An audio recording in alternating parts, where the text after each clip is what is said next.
1946 সাল 30শে আগস্ট শ্রী ঠাকুর বিকেলবেলা হঠাৎ সুশীলচন্দ্র বসুদাকে ডেকে বললেন, আমি দেওঘর যাব, আপনি ব্যবস্থা করুন।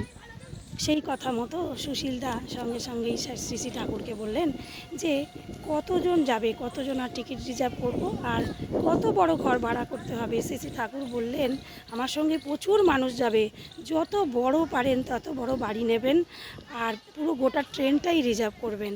সেই মতো তিনি সেই দিনই রাতে বেরিয়ে পড়লেন সুশীলদা আর এক গুরু ভাইকে নিয়ে। তারপরে পৌঁছে গেলেন শহরে কলকাতায়, এবং এখানে এসে তিনি অনেক জায়গায় খুঁজে খুঁজে শেষ পর্যন্ত তিনি একটা শহরের এক প্রান্তে একটি বাড়ি পেলেন, সেটার নাম হলো বড়াল বাংলো। যাই হোক, এই বড়াল বাংলো তিনি ভাড়া করলেন এবং বললেন একদিনের মধ্যে যেন বাড়িটিকে রং করে দেওয়া হয়। সেইভাবে কথা বলে চলে এলেন এবং পুরো গোটা ট্রেনই রিজার্ভ করলেন। শ্রী ঠাকুর তখন 1 সেপ্টেম্বর শ্রী ঠাকুর সমস্ত লোকজন নিয়ে যখন পাবনা ছেড়ে চলে আসছেন, তখন সবাই তাদের জায়গা জমি ঘর বাড়ি ছেড়ে শ্রী ঠাকুরের সঙ্গে চলে এলেন।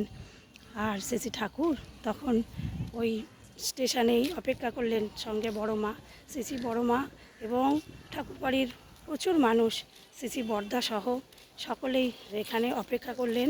ঠিক 2:30টায় ঈশ্বরদী স্টেশন থেকে ট্রেন ছিল, দুপুর 2:30টায়। সেই 2:30টা ট্রেনে শ্রী ঠাকুর উঠলেন দলবল নিয়ে। ট্রেনে নৈহাটিতে এসে যখন উপস্থিত হলেন, তখন দেখলেন জনসমুদ্রে ট্রেনটা যেন ঢুকছে। নৈহাটি জংশনে প্রচুর মানুষ শ্রী ঠাকুরকে একবার দর্শন করার জন্য তারা অপেক্ষা করে আছেন। এবং ওখানকার এক রেলকর্মী, তিনি সৎসঙ্গী ছিলেন, তার গুরু ভাইদের সঙ্গে সহায়তায় তিনি সমস্ত মানুষের জন্য লুচি, তরকারি এবং মিষ্টান্ন তিনি আয়োজন করেছিলেন। শ্রী ঠাকুরকে তখন এই নৈহাটি স্টেশনে শ্রী বড়মা পরিবেশন করলেন লুচি, তরকারি এবং মিষ্টান্ন। সবাই খাওয়া দাওয়া এখানে হলো, স্টেশনেই খাওয়া দাওয়া হলো। যাই হোক, তারপর আবার ট্রেনে উঠলেন। ট্রেনে উঠে পরের দিন সকাল ঠিক 7:30টায় মধুপুর পৌঁছালেন। তারপর যশোরে পৌঁছালেন সকাল 8:30টায়। সকাল 8:30টায় যখন যশোরে পৌঁছালেন, ওখানেই অপেক্ষা করলেন। 9:30টার সময় যখন ওই বৈদ্যনাথ ধাম স্টেশন, সেইখানে ঠিক 10টার সময় বৈদ্যনাথ ধাম স্টেশনে পৌঁছালেন।